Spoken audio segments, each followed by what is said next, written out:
नमस्कार, मेरा नाम है Manisha Bhimte, assistant professor government Madan Lal Shukla college Sipat Bilaspur. आज हम बीए द्वितीय वर्ष के द्वितीय प्रश्न पत्र के एक टॉपिक मुद्रा का अर्थ एवं कार्य का अध्ययन करेंगे। मुद्रा के अर्थ एवं प्रकृति के संबंध में बहुत ही मतभेद और भ्रांति चली आ रही है। मुद्रा पैसे या धन के रूप को कहते हैं जिससे हम दैनिक जीवन में क्रय विक्रय करते हैं, जिसमें सिक्के, कागज़ के नोट आदि आते हैं। आमतौर से किसी देश में प्रयोग की जाने वाली मुद्रा उस देश की सरकारी व्यवस्था द्वारा बनाई जाती है।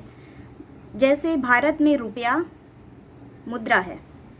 मुद्रा के बारे में हम उसके द्वारा किए जाने वाले कार्यों के आधार पर बात कर सकते हैं। सामान्यतः हम मुद्रा के कार्य में विनिमय का माध्यम, मूल्य का मापक तथा धन के संचय तथा स्थगित भुगतानों के मान आदि को शामिल करते हैं। विभिन्न अर्थशास्त्रियों ने मुद्रा की परिभाषा उसके द्वारा किए जाने वाले कार्यों के आधार पर दी है। मुद्रा में सामान्य स्वीकृति का गुण बहुत ही ज़रूरी है। यदि किसी वस्तु में सामान्य स्वीकृति होने की विशेषता नहीं है तो उस वस्तु को मुद्रा नहीं कहा जा सकता। इस प्रकार मुद्रा से अभिप्राय कोई भी वह वस्तु है जो सामान्य रूप से विनिमय का माध्यम, मूल्य के माप और धन के संचय तथा ऋणों के भुगतान के रूप में स्वीकार की जा सकती है।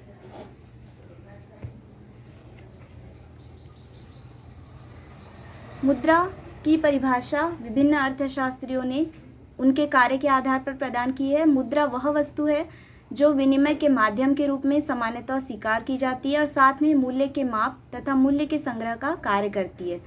हार्टले विदर्स के अनुसार मुद्रा वह है जो मुद्रा का कार्य करे। इसी प्रकार कोलबोर्न ने परिभाषित करते हुए कहा है कि मुद्रा मूल्यांकन तथा भुगतान का माध्यम है, लेखा की इकाई के रूप में भी तथा विनिमय के सामान्यतः स्वीकार्य माध्यम के रूप में भी कार्य करती है। छात्र छात्राओं से मेरा आग्रह है कि यदि वे इस वीडियो को देख रहे हैं तो साथ में नोट भी करते जाएं, क्योंकि नोट्स बनाने से बहुत जल्दी हमें याद होता है और लिखने की भी प्रैक्टिस हो जाती है। तो साथ ही साथ जो मैं बताते जा रही हूँ उसे आप नोट भी करते जाएं। हिक्स ने इसकी परिभाषा दी है जिसके अनुसार मुद्रा अपने कार्य से परिभाषित होती है। जिस किसी वस्तु को मुद्रा की भांति प्रयोग किया जाए वही मुद्रा बन जाती है। मुद्रा वही है जो मुद्रा का कार्य करे। कानूनी शब्दावली में भी मुद्रा को परिभाषित किया गया है। जिस किसी चीज़ को सरकार मुद्रा घोषित कर देती है वही मुद्रा है। इस प्रकार वैधानिक दृष्टि से और उसके कार्य की दृष्टि से भी मुद्रा को परिभाषित किया गया है। परंपरागत रूप से मुद्रा को वह वस्तु माना गया है जो भुगतान के साधन और मूल्य संचय के रूप में कार्य करे तथा लेखा की इकाई के रूप में भी इसका प्रयोग किया जा सके। फ्रीडमैन ने इसे परिभाषित करते हुए कहा है कि अक्षरशः वे सभी डॉलर जो अपने जेबों में लोग लिए घूमते हैं, वे सभी डॉलर जो मांग जमा और वाणिज्यिक बैंक के पास समय जमा के रूप में उनके बैंक खाते में हैं, वे सभी मुद्रा कहलाते हैं।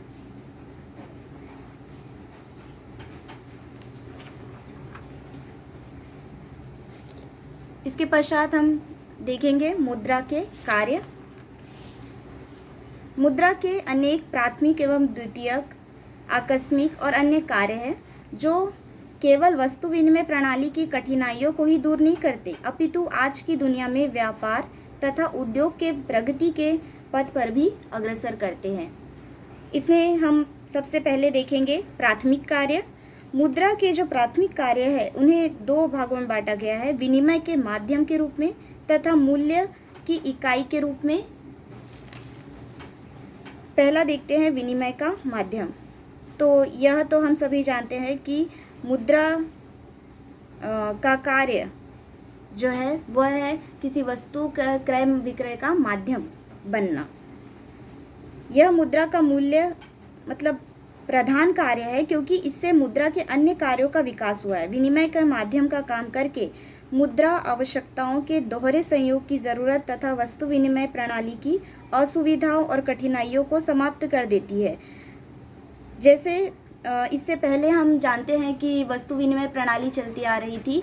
वस्तु विनिमय में किसी वस्तु के मूल्य के बारे में तय करना बहुत ही कठिन था। जैसे गेहूं के बदले अगर हम बकरी का सौदा करें तो किसका मूल्य अधिक है किसका कम है ये ज्ञात करना बहुत ही कठिन है। एक वस्तु के बदले दूसरी वस्तु का मूल्य तय करना और मूल्यों की बराबरी करना बहुत ही कठिन कार्य था। इस कार्य को सरल बनाना का कार्य किया है मुद्रा ने।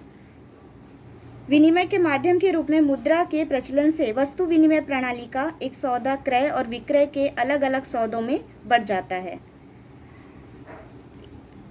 वस्तु का विक्रेता कुछ मुद्रा खरीदता है और फिर मुद्रा समय और स्थान के अंतराल में वस्तु को खरीदती है। इस प्रकार विनिमय के माध्यम के रूप में मुद्रा बिचौलियों का काम करती है। यह विनिमय को सुविधापूर्ण बना देती है। विशेषीकरण तथा श्रम विभाजन के माध्यम से मुद्रा अप्रत्यक्षतः उत्पादन में सहायक होती है और विशेषीकरण तथा श्रम का विभाजन आगे कार्यकुशलता और उत्पादन को बढ़ाते हैं। मुद्रा व्यापार को आसान बना देती है। जब मुद्रा बिचौलियों का काम करती है तो यह एक वस्तु अथवा सेवा के अन्य वस्तुओं से व्यापार में अप्रत्यक्ष तौर से सहायक होती है। इसके पश्चात है दूसरा, मूल्य की इकाई। मुद्रा का दूसरा प्राथमिक कार्य है मूल्य की इकाई के रूप में कार्य करना। वस्तु विनिमय प्रणाली के अंतर्गत हमें कोई नियत माप रखना पड़ता है, जैसे किसी तार या लकड़ी के टुकड़े की लंबाई, क्योंकि किसी वस्तु की लंबाई या ऊंचाई मापने के लिए हमें हर समय एक मापक की ज़रूरत पड़ती है। इसलिए अच्छा यही है कि किसी विशिष्ट माप को मानक के रूप में स्वीकार कर लिया जाए। मूल्य को मापने के लिए मुद्रा उसी तरह मानक है जैसे लंबाई को मापने के लिए गज या मीटर एक मानक माप माना जाता है। मुद्रा इकाई सभी वस्तुओं तथा सेवाओं के मूल्य को मापती तथा व्यक्त करती है। जब मूल्य के मापन के रूप में मुद्रा का प्रयोग होता है तो सेब की कीमत, संतरे और संतरों की कीमत अखरोटों में बताने की ज़रूरत नहीं पड़ती। इस तरह किसी चीज़ की कीमत उसके डॉलर, रुपए, फ्रैंक, पाउंड आदि के रूप में व्यक्त की जाती है, जो इस बात पर निर्भर है कि किस देश में मुद्रा की कौन सी इकाई चलती है। इसके पश्चात हम पढ़ेंगे मुद्रा के द्वितीय कार्य या गौण कार्य, जिसे हम कहते हैं सेकेंडरी फंक्शन। मुद्रा 3 गौण कार्य करती है। इसमें पहला है स्थगित भुगतानों का मानक।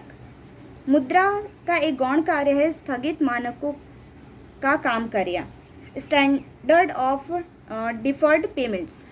सभी ऋण मुद्रा में लिए जाते हैं। वस्तु विनिमय प्रणाली के अंतर्गत भेड़ों तथा अनाज के रूप में कर्ज लेना तो आसान था, परंतु इस तरह की भविष्य में खराब होने वाली वस्तुओं के माध्यम से कर्जों का पुनर्भुगतान करना कठिन था। मुद्रा ने कर्ज लेना और कर्जों का भुगतान करना दोनों को ही आसान बना दिया, क्योंकि लेखा इकाई टिकाऊ है। मुद्रा वर्तमान मूल्यों को भावी मूल्यों से जोड़ती है। कालांतर में मुद्रा के मूल्य में परिवर्तित हो जाने का भय रहता है, जिससे कि ऋणदाताओं और उधार लेने वालों को हानि या लाभ होता है। क्योंकि यदि कालांतर में मुद्रा का मूल्य बढ़ जाता है तो लाभ या ऋण लेने वालों को हानि होती है। यदि मुद्रा का मूल्य गिर जाता है तो ऋणदाताओं को हानि होती है। तो इस प्रकार से समय में बदलाव के साथ साथ मुद्रा के मूल्य में परिवर्तन हो सकता है, लेकिन यह कहा जा सकता है कि यह स्थगित भुगतानों को करने में सहायक सिद्ध हुआ है। दूसरा है मूल्य का संचय। मुद्रा का एक महत्वपूर्ण कार्य यह है कि यह मुद्रा के संचय का कार्य करती है। जिस वस्तु को मुद्रा के रूप में चुना जाता है वह ऐसी वस्तु है जो लंबी अवधि तक रखी रहने पर भी खराब या नष्ट नहीं होती। उसका रूप ऐसा होता है जिससे संपत्ति को 1 वर्ष से अगले वर्ष तक ठीक रखा जा सकता है। मूल्य के संचय के रूप में इसे प्रयोग हम कर सकते हैं ताकि हम कभी संकट के समय में इसका पुनः प्रयोग कर सके। यह कार्य तो कोई भी कीमतें परिसंपत्ति कर सकती है, लेकिन जो मुद्रा है वह सबसे तरल इकाई है और इसका हम समय के अनुसार सही प्रयोग कर सकते हैं। इसके पश्चात है तीसरा, मूल्य का हस्तांतरण। क्योंकि मुद्रा भुगतान का सामान्य रूप से स्वीकार्य साधन है और मूल्य संचय का कार्य करती है, इसलिए यह मूल्यों को एक व्यक्ति से दूसरे व्यक्ति तक हस्तांतरित और एक स्थान से दूसरे स्थान तक स्थानांतरित करती है। जिस व्यक्ति के पास नकदी अथवा परिसंपत्ति के रूप में मुद्रा है वह उसे किसी भी अन्य व्यक्ति को हस्तांतरित कर सकता है। फिर वह चाहे तो अपनी दिल्ली की परिसंपत्ति को बेच सकता है और जयपुर में एक नई परिसंपत्ति खरीद सकता है। और इस प्रकार मुद्रा व्यक्ति और स्थानों के बीच मूल्य के हस्तांतरण को आसान बना देती है। तीसरा है हमारे आकस्मिक कार्य। मुद्रा के आकस्मिक कार्यों में पहला है तरल संपत्तियों में सर्वाधिक तरलता पाई जाती है। जिन तरल परिसंपत्तियों के रूप में संपत्ति रखी जाती है उनमें सबसे तरल मुद्रा होती है। तरलता का आशय है नकदी से, अर्थात हम तरल जो मुद्रा है उसे अपने अनुसार जिस समय चाहे और जिस स्थान पर चाहे प्रयोग कर सकते हैं। जैसे कि भूमि भी हमारे पास एक संपत्ति है, लेकिन हम उसे समय और स्थान के आधार पर तुरंत प्रयोग नहीं कर सकते, लेकिन मुद्रा को हम समय और स्थान के आधार पर तुरंत प्रयोग कर सकते हैं। इसलिए ये कहा जाता है कि मुद्रा जो है सबसे तरल इकाई है। व्यक्ति तथा फर्में संपत्ति को अनंत रूपों में रखते हैं, जैसे कि मांग जमा, सावधि जमा, बचत, बॉन्ड, ट्रेजरी बिल, सरकारी प्रतिभूतियाँ, डिबेंचर्स, अधिमान शेयर। ये सभी वस्तुओं के स्टॉक उत्पादक उपकरण के रूप में रखे जाते हैं। ये सभी संपत्ति के रूप हैं जिनमें सबसे तरल संपत्ति है मुद्रा। इन विभिन्न परिसंपत्तियों को मुद्रा के रूप में बदला जा सकता है और इसका समय पर प्रयोग किया जा सकता है। दूसरा है साख प्रणाली का आधार। मुद्रा साख प्रणाली का आधार है। व्यापार के लेन देन या तो नगद होते हैं या साख पर मुद्रा के प्रयोग में मितव्ययिता होती है, परंतु मुद्रा संपूर्ण साख का समर्थन करती है। कोई कमर्शियल बैंक पर्याप्त मुद्रा को रिजर्व में रखे बिना साख का निर्माण नहीं कर सकता। व्यापारी लोग साख के जितने साधन अपनाते हैं उन सब के पीछे नगद की गारंटी होती है, जिसे व्यापारियों के बैंकरों का समर्थन प्राप्त होता है। तीसरा है राष्ट्रीय आय को मापना। वस्तु विनिमय प्रणाली के अंतर्गत राष्ट्रीय आय को मापना संभव नहीं है। जैसे कि हमारे राष्ट्र में कितने अनाज का उत्पादन हुआ, कितनी वस्तुएं निर्मित की गई, कितनी सेवाएं प्रदान की गई, इन्हें अगर हम मापें तो हमें बहुत ही कठिनाई उत्पन्न होगी। इसलिए राष्ट्रीय आय को मापने के लिए मुद्रा का प्रयोग किया जाता है। मुद्रा ने यह काम संभव बना दिया है। यह तब होता है जब हम देश में उत्पादित विभिन्न वस्तुओं और सेवाओं को मुद्रा के रूप में माप सके। अगला है राष्ट्रीय आय का वितरण। मुद्रा राष्ट्रीय आय के वितरण में भी सहायक होती है। मजदूरी, ब्याज, लाभ, किराए के रूप में मुद्रा साधनों का भुगतान करती है। मुद्रा इन कार्यों के आधार पर भुगतान करने वाले की ऋण शोधन क्षमता की गारंटी प्रदान करती है और अपने धारक को यह छूट देती है कि वह जैसे चाहे मुद्रा का प्रयोग करें। इसके पश्चात आते हैं मुद्रा के कुछ अन्य कार्य। मुद्रा निर्णयों में सहायक है। मुद्रा का संचय कार्य यह है और उपभोक्ता अपने दैनिक जीवन आवश्यकताओं को मुद्रा के अनुसार पूरा करता है। यदि उपभोक्ता के पास साइकिल है परंतु निकट भविष्य में उसे स्कूटर की आवश्यकता है, तो ऐसी स्थिति में उपभोक्ता संचय की गई मुद्रा और साइकिल बेचकर स्कूटर खरीद सकता है। इस प्रकार मुद्रा निर्णय करने में सहायक होती है।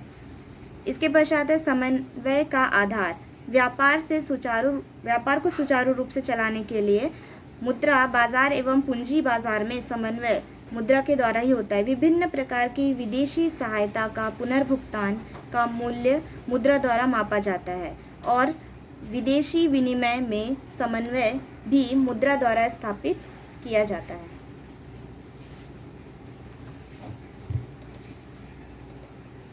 इस प्रकार हमने देखा कि मुद्रा का अर्थ विभिन्न अर्थशास्त्रियों ने उसके कार्यों के आधार पर बताया है।